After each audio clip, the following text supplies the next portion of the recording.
Be Wealthy and Smart, episode 565.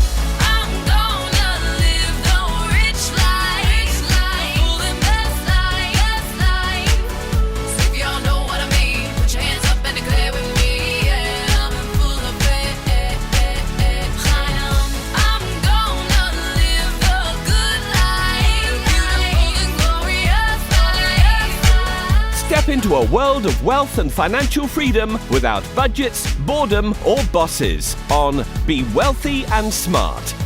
And now, here's your host, Linda P. Jones. Welcome to Be Wealthy and Smart. I'm Linda P. Jones, America's Wealth Mentor, empowering women and men worldwide to financial freedom. On today's show, we're going to talk about how to become a millionaire with very little money. This article comes to us from the Financial Express, printed on MSN.com's website, and it was written by Raul Agarwal. And it says, who doesn't want to be a millionaire? That too without money. Being rich, in fact, is usually the dream of every person. Whilst we all aspire to be rich, but very few among us are really able to accumulate extraordinary wealth, and then we tend to believe that millionaires are born, not made.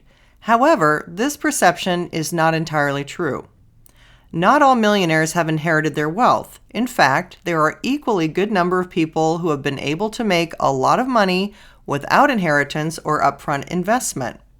When we say it is possible to be a self-made millionaire with no money, we in no way are propounding a get-rich-quick money-making scheme or espousing something that is not within the framework of the legal system. It is absolutely possible to become a millionaire from ground up without any money, but there is no shortcut to this process.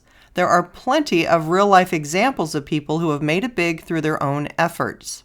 They have done it without, very little, or no money, but the common theme among all these people is an attitude to triumph, persevere, dedication, and a single-minded focus to achieve their goals. J.K. Rowling, the author of Harry Potter, is one of the most successful authors of all times, who achieved the fame by putting her skill to work despite facing several hardships in life. It is almost impossible to believe that only 20 years ago, Joanne Rowling and her child relied on government welfare to survive, but now she has a net worth of more than $1 billion. Leon Charney is another such example. His current net worth is more than $1.3 billion. He is a master investor and an expert of Middle Eastern geopolitics. It is said that he started his career with only $200. He invested in himself, became an expert, and began to offer his guidance for a fee. He also invested his own money in the right places, and his fortune grew from a few $100s to billions. Okay, I want to pause there. I think he mistitled this article. I think he's saying how to start with no money and become a billionaire, because obviously those two are billionaire examples, which is like an example I had in my book. You're already a wealth heiress, now think and act like one. Because in that book, I talk about people who started with very little means, but grew into millions or billions, such as Zhao Qinfei, who was making $1 an hour and became the richest woman in the world. So he's going to go on with some more billionaire examples. Let's see what he has to say. Who does not know Oprah Winfrey, the legendary talk show queen? Her current net worth of nearly $2.9 billion puts her in the top list of celebrity billionaires. While growing up, her family was unable to afford for their basic living needs. Her story exemplifies sheer hard work and focus to achieve one's goals. Oprah followed her dream of being a talk show host, graduated to becoming a news reporter in Tennessee. After that, she started her own talk show and struck gold. She expanded her enterprise to include holdings and investments in media firms, and eventually built a billion-dollar portfolio. Howard Schultz is another such example. Like other self-made billionaires, his current net worth is $2 billion. He too belonged to a poor family. He was passionate about entrepreneurship and was good at sports. His sports scholarship led him to the University of Michigan. Thereafter, equipped with the necessary skill set, he had the courage to venture out and start his own coffee establishment that is today known as Starbucks. These are just a few examples among many, but the most common thing is that each one of the above had a very humble beginning. They made it out of their hard work, grit, and dedication.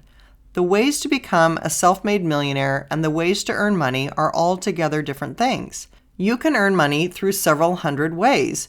You can join a regular job with a high-paying check. You can earn money through various online stuff. You can monetize your master skills, or you can start your own business. But to become a self-made, successful, rich person, you must have to follow a few basic rules, and in fact, much of the success will have nothing to do with money.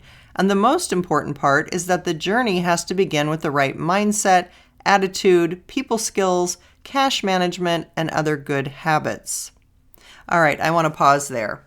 Well, he said a lot, and I do agree. It doesn't always take money to make money. Other people can provide the money if you provide the hard work or the skill set.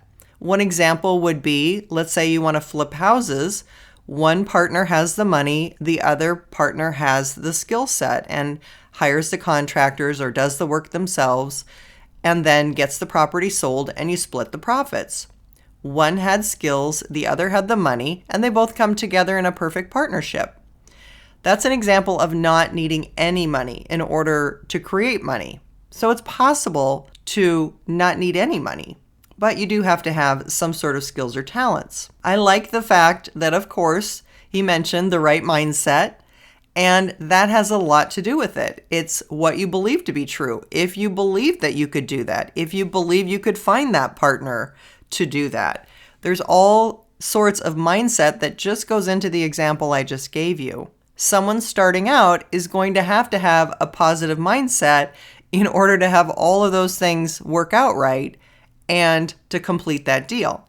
But it is possible, absolutely, and people are doing it every single day. So let's see what traits he thinks are most important for up-and-coming young millionaires and billionaires. He goes on to say, following are some of the common traits which all successful people who have risen from very humble beginnings possess. First is focus and discipline. Rather than focusing on money, focus on your goal to achieve success and money will follow. If you know what you want and then have the discipline to go after it, don't get sidetracked by less important matters.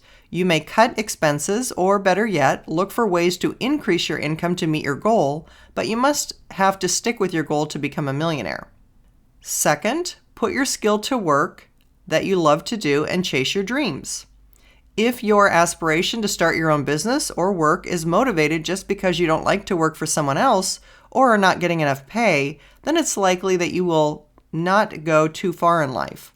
To get success, it is crucial to focus on your passion. Choose something that you are passionate about and love to do. I want to pause there and say, absolutely, I agree with that, because if you love to do something, it's not going to feel like work. And that's the easiest thing of all to do, is something that you love and you enjoy anyway, and you're going to spend lots of time doing it and be happy doing it rather than being in a soul-sucking job that you absolutely hate, but you're trying to bank all this money, but you're miserable every day. To me, that just doesn't make any sense. Life is short. You want to be happy doing what you're doing, so connect in with what you really love and what your skills and talents are. All right, he goes on to say, to get success, you must have dreams and goals of your own, and being driven to see them through. Self-made millionaires have ambitions and are willing to take risks to make those happen. They are passionate and relentless in their mission to succeed. Set highly defined short-term and long-term goals with strict deadlines, and you have to frame out exactly what you want and how to get there. While most of the common people ultimately want to lead a comfortable life, self-made millionaires push beyond the average. They believe in creating their own opportunities. Be ruthless with your vision and be clear about what you want to eliminate from your current life and what you need to add over the next few years. All right, I want to pause there. I don't like his use of common people. I really don't like that. But let's just say most people do want to lead a comfortable life, and self-made millionaires push beyond the average. So I'm going to reframe that sentence a little bit. Also, what I would say is what he described there with short and long-term goals with strict deadlines and framing out exactly what you want and how to get there is right out of the book Think and Grow Rich. So that is one of the things that Think and Grow Rich talks about, is specifically talking about your goals and what you're going to give or do in order to accomplish those goals. So I definitely agree with his paragraph there that you have to have that focus and write it down and know exactly what you're doing by when and what you're giving in order to achieve that goal. Number 3, see the big picture.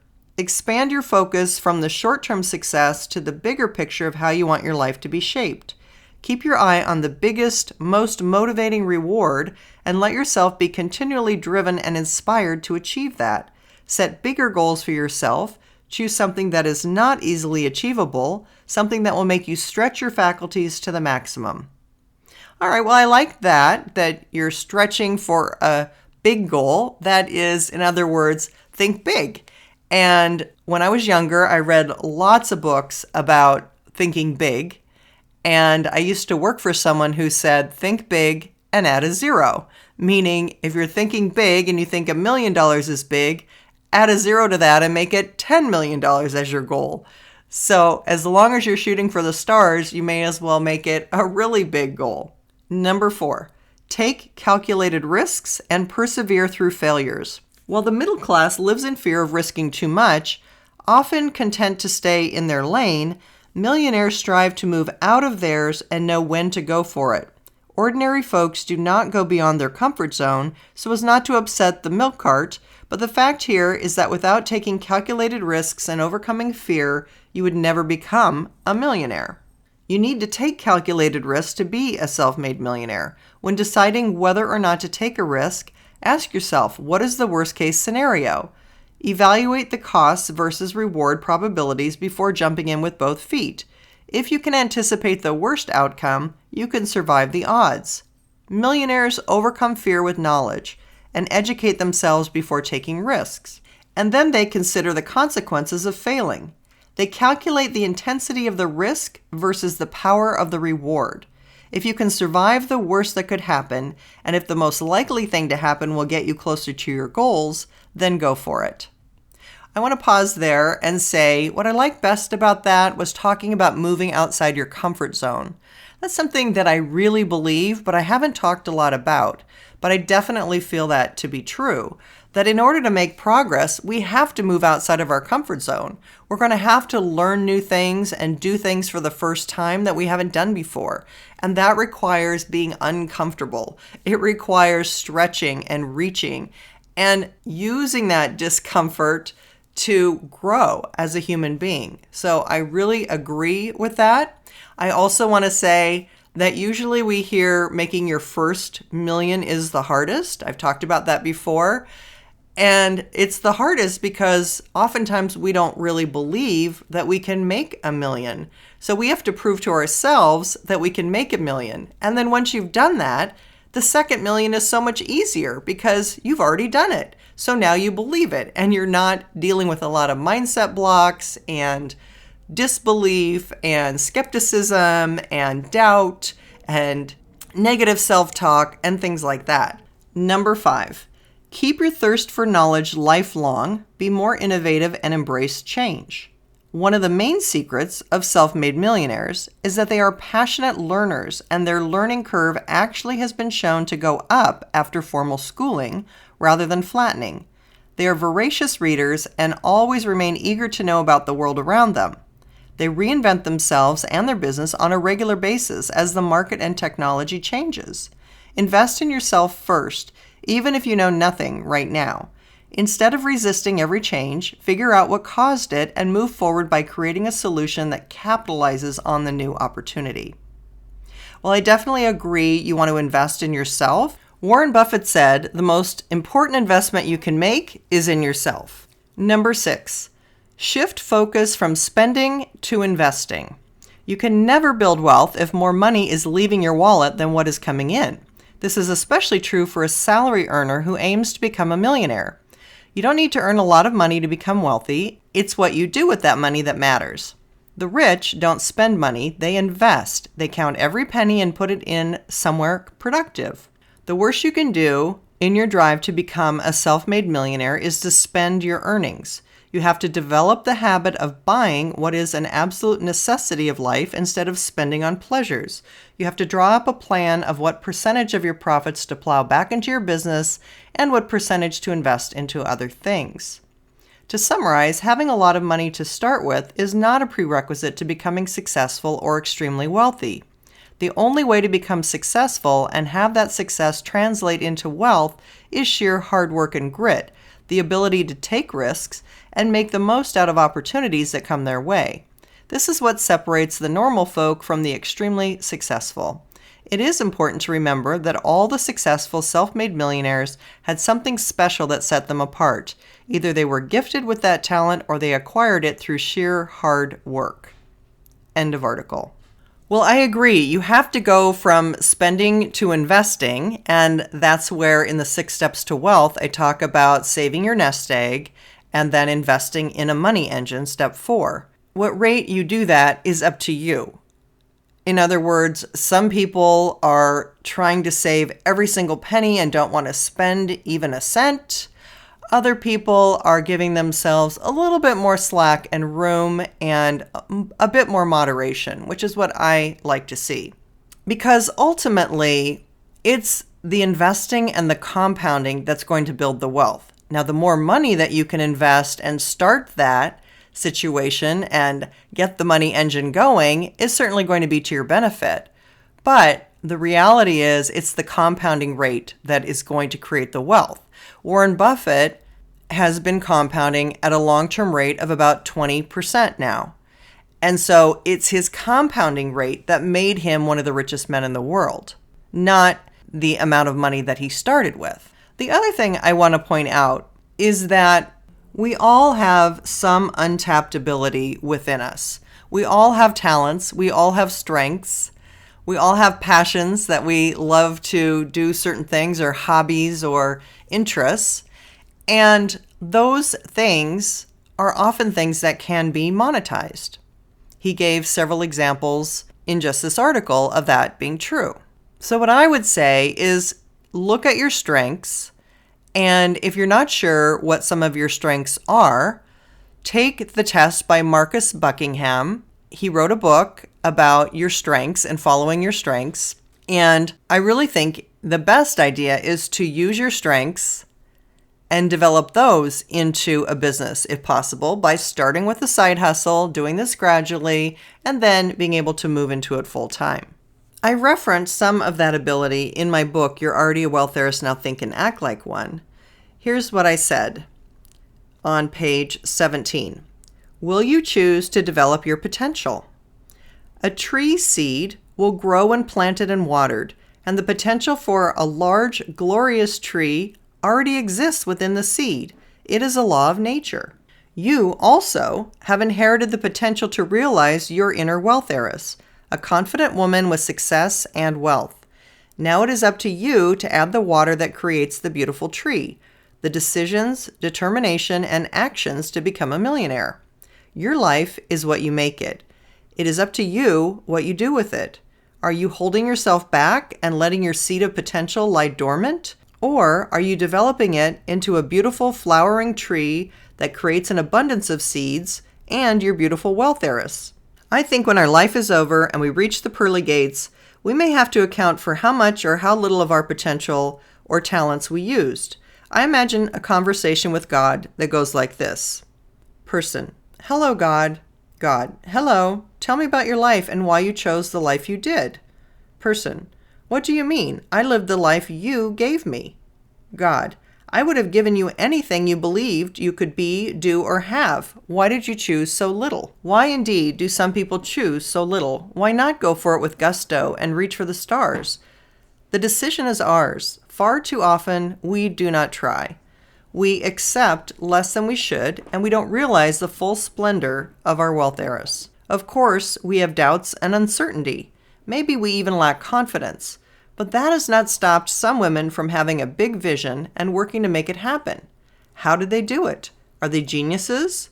Born under a lucky star? Or have some magical advantage? No. Women achieve wealth when they gain knowledge, plan, work hard, and take action. Like a GPS tracker, They course correct when they lose their way.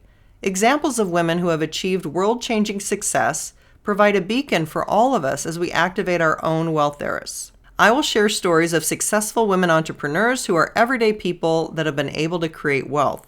What they all have in common is they went for their dreams, took calculated risks, and developed their inner wealth heiress. Remember, she was within them all along. So is yours. She's just waiting for you to believe in her and take action. And men, that applies to you too, of course. So, I liked this article. I thought it had a lot of interesting aspects. It reviews many of the things that we talk about on Be Wealthy and Smart on a regular basis, and it summed it up pretty well. But what was really interesting was I thought this article was really geared toward becoming a billionaire more than a millionaire, which is okay with me because what did I say? Think big and add 3 zeros now. I'll put a link to this article in the show notes and on my website so you can print it out or keep it if you'd like. I want to share with you something that happened last week that really touched me. One of our listeners contacted me on Facebook, and this stood out to me. This really was an amazing story, and I wanted to share it with you because I was just in awe. This is actually from a listener in Ghana. And he said to me, I finally was able to buy your book through a coworker who was in the US and was able to deliver to me your book when he came to Ghana to work. I've already read half of it and can't drop it to do anything else. Thank you for sharing your knowledge in investments. What's so amazing about that is you can't buy my book in Ghana. You can only buy my book internationally, as far as I know, on the Amazon UK site. Of course, you can also buy it in the US on the Amazon site and other bookstore sites. But he had to actually know of my podcast, talk to a coworker in the US, ask that coworker to purchase the book for him, and have the coworker deliver it to him in Ghana. I was so touched by this. I just want to say thank you. This was the most amazing message, and I love knowing that my work is getting out there around the world and making a difference for people. So thank you. Thank you so much. And it super impressed me that it was a man that wanted my book and loved my book. I always love that too. So thank you. If you haven't yet subscribed to Be Wealthy and Smart, hit that subscribe button and you'll be updated as soon as new podcasts are available. That's all for today. Until next time, live the good life and be wealthy and smart. Thank you for listening to Be Wealthy and Smart with Linda P. Jones. Share the wealth and tell your family and friends about the show. Check out our website, blog, and social media for more riches at www.bewealthyandsmart.com.